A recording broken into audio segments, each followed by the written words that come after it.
So yun mga ka-idol, good morning po sa atin lahat at syempre sa iba magandang tanghali at sa iba magandang gabi. So pag-uusapan po natin ngayon mga ka-idol, ito na nakikita nyo po sa screen. Ang sabi dyan, monetization limited. You are no longer earnings on some of your content because it isn't following our content monetization policies. Meron kang isang video na na-upload mga idol na ito ay against sa content monetization policies. Kung ikaw po ay hindi pa monetize at nagkaroon ka ng ganito, kailangan mong maalis yan, kailangan mong magawa ng solusyon yan na mawala dahil hindi ka ma-monetize kapag meron kang ganyan. Kasi meron ka na agad na nalabag pagdating sa content policies. So, importante yon lalo kung ikaw ay hindi pa monetize. So, kailangan malinis ng channel mo para ikaw ay ma-approve or ma-monetize dito sa Facebook. So, paano nga ba natin yan matatanggal? Yan yung karamihan na question ng iba na gumagamit ng profile.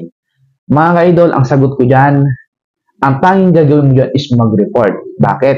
Kapag profile po gamit mo, ay hindi mo po makikita yung video na yon na merong violation dahil hindi po maka-access ang Facebook profile sa Creator Studio.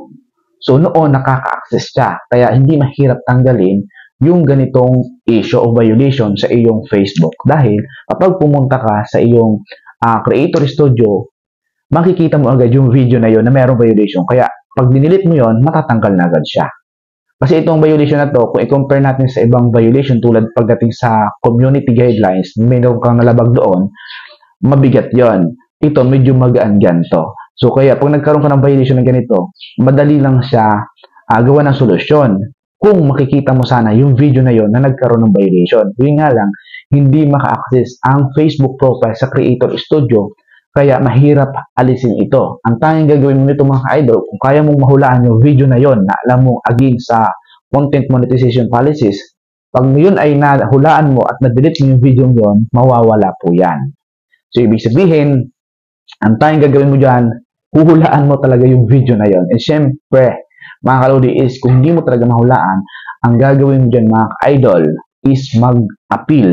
Pupunta ka sa help and support, mag-submit ka doon. Ayan, so humingi ka ng sorry kay Meta and then kung i-request mo kay Meta na yung video na yon na merong policy issue, ayan, so iparemove mo sa kanila dahil hindi mo makita yung video na yon na merong violation. So, okay? So, yun po ang pili nyo pong gawin. Pangalawa, ang question ng iba. Idol, paano po kung ako po ay monetize na? May earnings na po ako tulad ng ganyan. Makukuha ko po ba yung sweldo na yan? Makakasahod po ba ako? So, ayon po sa ibang content creator na napanood ko, at ito ay hindi ko pa naman to na-experience. So, gaya sa ibang content creator na monetize na, nagkaroon po ng policy issue about tulad nito, ayan mga ka-idol. So, nakuha naman daw po nila yung sweldo nila kahit meron silang ganitong policy issue. Kasi isang video lang naman yun mga ka-idol. So, ibig sabihin, kapag ikaw ay meron ganito, makakasahod ka pa rin. Makukuha mo pa rin sweldo niyan. So, basta, yung mga tools nyo na to, ayan, nakikita nyo naman po mga ka-idol, dapat po, lahat po yan green. Hindi po yan pwedeng mag-red. Kasi pag lahat po yan naging red, so, ibig sabihin, na-demonetize ka noon. So, hindi ka na-monetize. So, na-demonetize ka. Kumbaga sa is, pwede kang na-terminate or kaya na-suspended. Kumbaga. So, kailangan mapanatili nyo po yan na recommendable and syempre, lahat po yan green yung mga tools nyo. Kasi yan dyan yung makikita yan mga ka-idol kung kayo ba ay recommendable ang inyong Facebook channel and syempre walang violation. Lagi nyo i-monitor yan. Kailangan eligible to monetize ang nakikita nyo dyan. Ayan, no violation. So, importante yon.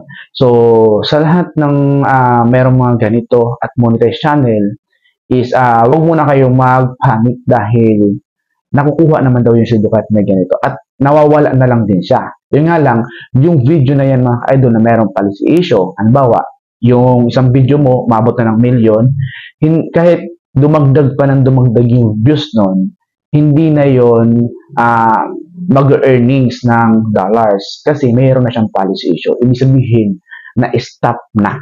ibig sabihin yung earnings na dapat makukuha pa noon dahil dumadagdag yung views, hindi na yun mag-earn ng dollars kasi meron siyang issue. So, in-stop na siya ni Meta. So, ganun po yung sistema. Kapag ang isang video nyo ay merong violation, kahit dumami pa na dumami ang views niyan, mag-stop na yung earnings niya kasi merong violation ang video niyan.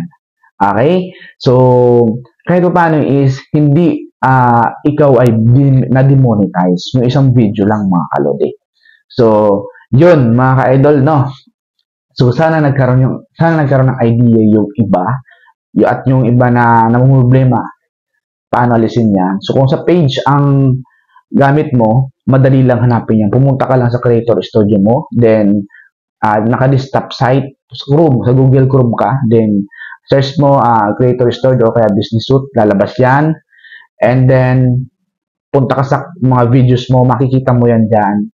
Pag yan ay red, ibig sabihin merong issue, delete mo yon, then mawawala na yan. Pero pag Facebook profile, ang gamitin nyo po, is punta ko sa help and support, in-report mo yan, pa-remove mo, request mo kay Mama Mets, ayan, so sa dami naman, sa sobrang dami pong nagre-report, minsan di basta-basta nababasa, kaya kailangan, mga twice a day, mga ganon, so everyday gawin mo, kung kinakailangan, hanggat hindi pa nawawala.